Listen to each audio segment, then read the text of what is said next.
1 p.m. Pakistan Standard Time. Assalamu alaikum. This is Radio Pakistan. The news read by Abdur Rafe Sohail.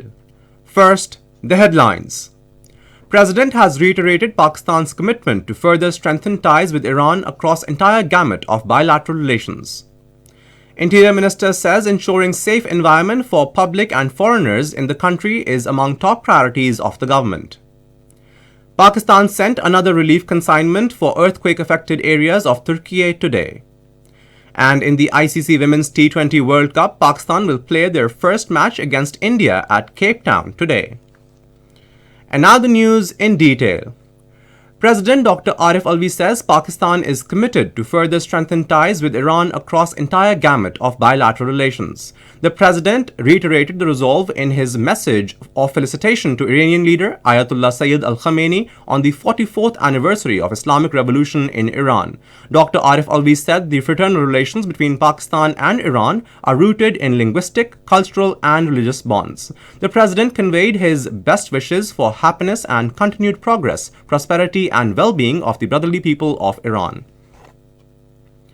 Interior Minister Rana Sanaullah Khan says ensuring safe environment for public and foreigners in the country is among top priorities of the government. He was chairing a meeting in Lahore to review security arrangements for foreigners and mayors against terrorism in the country. The Interior Minister said on the directions of Prime Minister, all possible steps are being taken for security of the people. He is specially directed to provide comprehensive security to the Chinese working on China-Pakistan Economic Corridor projects.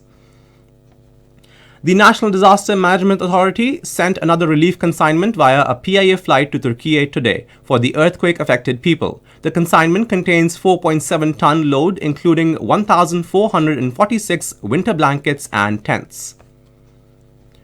Rescue and relief efforts are underway in the earthquake-affected region of Turkey and Syria as death toll surpasses 28,000.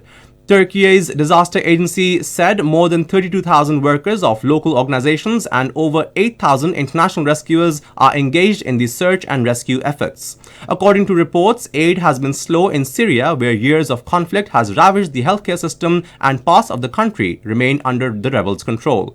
The outlawed Kurdistan Workers' Party has announced a temporary halt in fighting to ease the rescue and relief work. Meanwhile, the UN Chief for Humanitarian Affairs and Emergency Relief, Martin Griffiths, who visited southern Turkey to assess the damage caused by the earthquake, expressed fear that the death toll can double.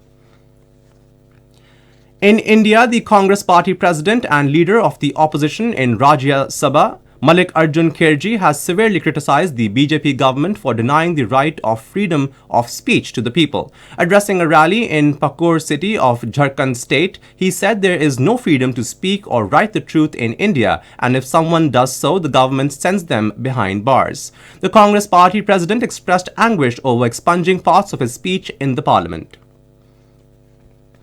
The first ever International Day for Prevention of Violent Extremism as and when conducive to terrorism is being observed today. The purpose of observing the day is to raise awareness about the threats linked to violent extremism as and when conducive to terrorism, and to enhance international cooperation in this regard.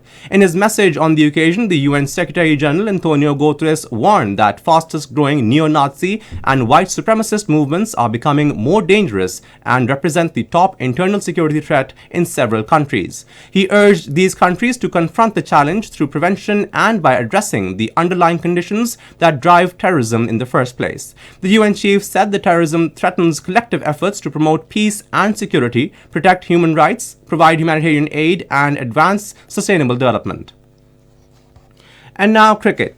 In the ICC Women's T20 World Cup, Pakistan will play their first match against India at Cape Town today. The match will start at 6 p.m. Pakistan Standard Time. The 8th edition of Pakistan's Super League is beginning at Multan tomorrow. The opening match will be played between Lahore Qalandars and Multan Sultan. Radio Pakistan will broadcast running commentary on all matches of Pakistan Super League.